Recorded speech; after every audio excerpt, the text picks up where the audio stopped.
Veamos a continuación cómo funciona el mechero Bunsen. Antes de encenderlo comprobaremos que el paso de aire está cerrado. A continuación se abre la espita y la llave del gas y se prende la llama presionando sobre la válvula de seguridad.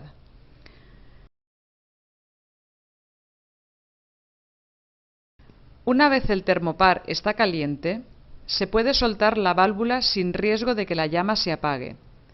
Se aumenta la entrada de aire hasta conseguir una llama casi incolora.